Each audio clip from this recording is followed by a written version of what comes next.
Hello, my name is Shamaya Vieira, and I am Jordan JV's big sister slash twin sister. And I just wanted to make a video to express what's going on and kind of share the story of, how it happened. I've been getting a lot of questions, and people are worrying, and it's rightfully so. And so I will share the story. My awesome brother, he's so amazing. He is so amazing, and I love him. I love him so much. We grew up together. I supported him in everything. He has had asthma as a child, and it didn't really affect him much when he was a teenager. And then when he reached adulthood, maybe about 7 years, 6, 7 years now, he's been having a lot of health issues. So asthma is one of them, nasal polyps, and things that we really didn't know. Sorry if it's shaky, because I'm a little shaky. So he didn't really know, and he went to doctors, and it was always like they didn't know, and he had asthma, and then he didn't have asthma, and he needed this medication. It was costing him so much money, hundreds of dollars a month, just to afford medications and puffers. And then it was all trial and error, and on top of everything that he was doing. And so he struggled with asthma and asthmatic attacks. Been to the ER a few times. We went to specialists, and it was more than asthma, So on, I forget the date, but it was a Sunday.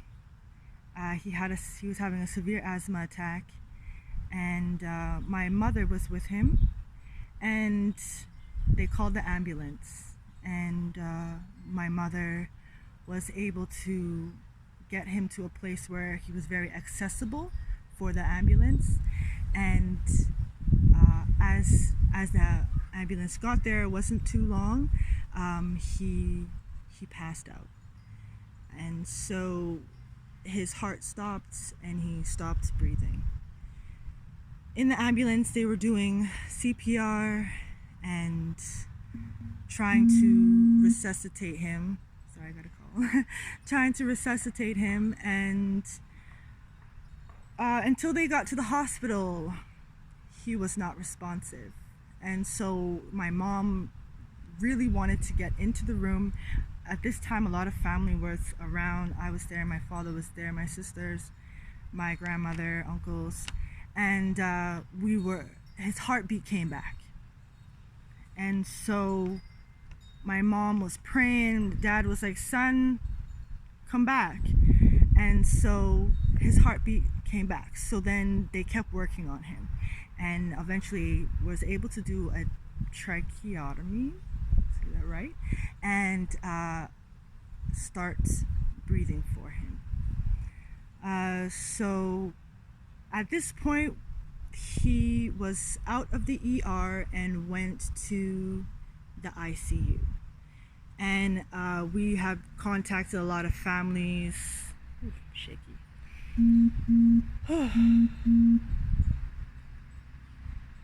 We contacted our families and close friends, let them know the situation, and a lot of people came to the hospital, where we were praying, hoping,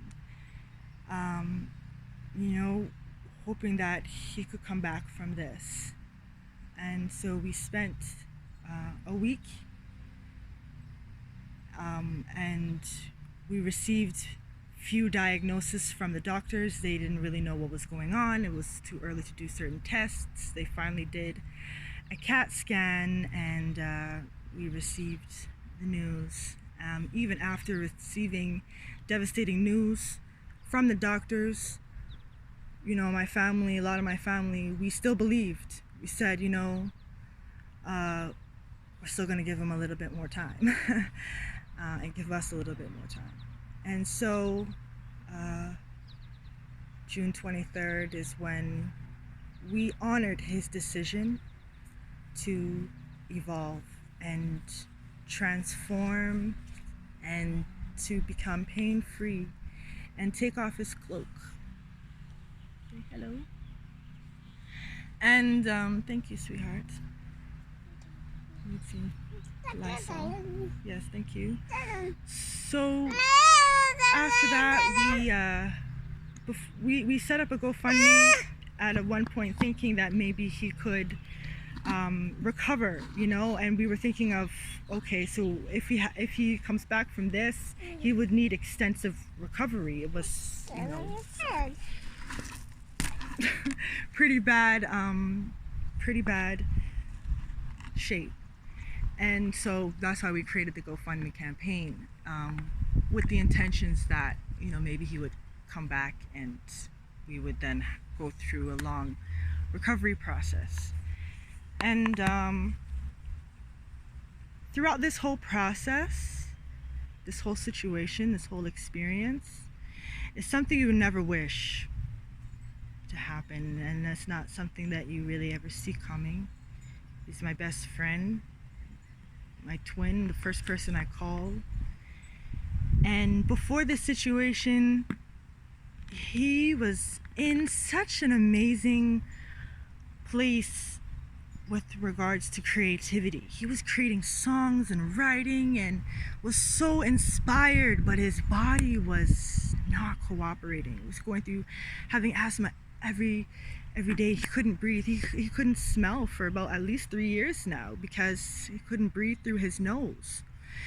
He was in pain and he was suffering, and it was very hard to see it, but we said, you know, maybe just keep going, keep making music, don't stop, you know. And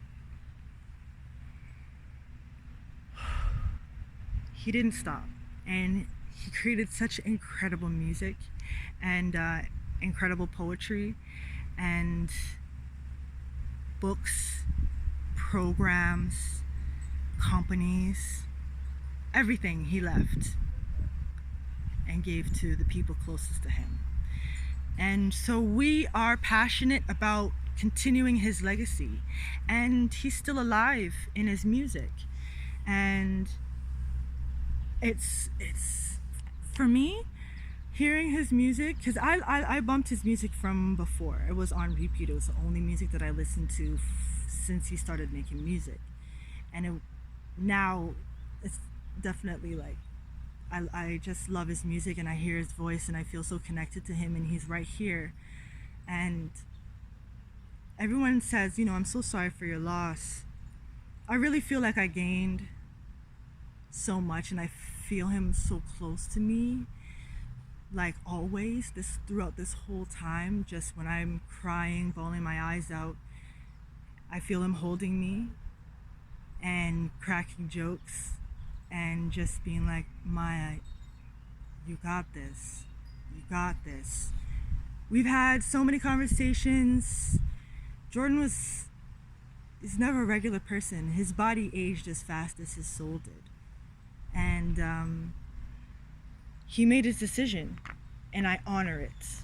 And I will honor his legacy, and I ensure that we will continue, and we want to release his music. So this GoFundMe campaign, we're totally transparent with where the funds are going. And I've asked my parents what I can say, what I can't say. And so, but we want to be transparent with where the funds are going. So the funds so far have covered the funeral costs and the viewing costs. And we are planning the viewing as public viewing on July 6th from 4 to 8 p.m. and we have an Eventbrite where it just schedules time slots just so we know who wants to come, and we want to make sure not everybody comes at the same time. Everybody has a chance to go in and see. It's a closed casket viewing, but we will be there, and if you want to come, pay your respects. And then we have a public celebration or a funeral on July 13th at Daniel Spectrum. That's gonna be like a festival. We are planning it now. He is giving me all sorts of ideas. I'm like, yo, that's a dope idea, Shamaya. Oh wait, That definitely was Jordan right there. So this is going to be amazing, and it's what he's always wanted, and I want everybody to come and experience this amazingness. If you are somebody that wants to be involved and support us and in any way, please email jvbrave@gmail.com. He created a Brave platform where he was going into schools, teaching about, racism and oppression, and what Jordan is about, inspiring the youth. And he left me with the whole curriculum and everything that he was doing. So we're going to continue it and use the money from his sales, book sales, all that stuff to fund his initiative and let it blow up and inspire so many. It's called Black Boy Brave, Black Girl Brave, and so many people, millions and millions of people still are going to be affected positively from, the efforts and the works and who Jordan is. So please be encouraged and have hope. Think of good thoughts. When you are overwhelmed with sadness and thinking like why and all that, put your hands on your heart. Think of his smile. Think of a funny moment. Think of a time where he made you laugh. And allow him to heal your heart as he continues to do mine. Allow him to make you laugh and smile. He said it's okay to love when you're in pain. It's okay to love when you're in pain. It's okay to smile after you cry, So he is with us all, and I want you to be encouraged and enjoy the fruits of his labor. We're going to enjoy it, and music coming out soon. So please still share the GoFundMe, still promote it. Rest assured that this money is going to get his album released, get his book published, and as well allow us to take his ashes to Jamaica, so to fulfill his wish that he told me. And I would really like to do that and honor him. So we appreciate every single donation and donator. Listen, I appreciate everybody that has shared it, has sent their condolences, who sent me messages, who's called me, who is there ready to help. I appreciate it. We appreciate it so much. All the prayers, you see this strength is all the prayers and thoughts and positivity that you guys have been sending me is keeping me strong right now, guys. And I am so appreciative, and I'm so grateful, and I honor each and every one of us, and I don't compare pain. We all are hurting for this. This is something that we will get through together, and we will all continue his legacy together. So it's not over. It's not done. He's not resting. He's very busy right now. He is doing so much right now and will enable us to do so much more. So thank you so much for watching this 13-minute video. Although I'm gonna keep it 5 minutes, but I hope this helps and benefits you, and much love, and I will see you guys soon.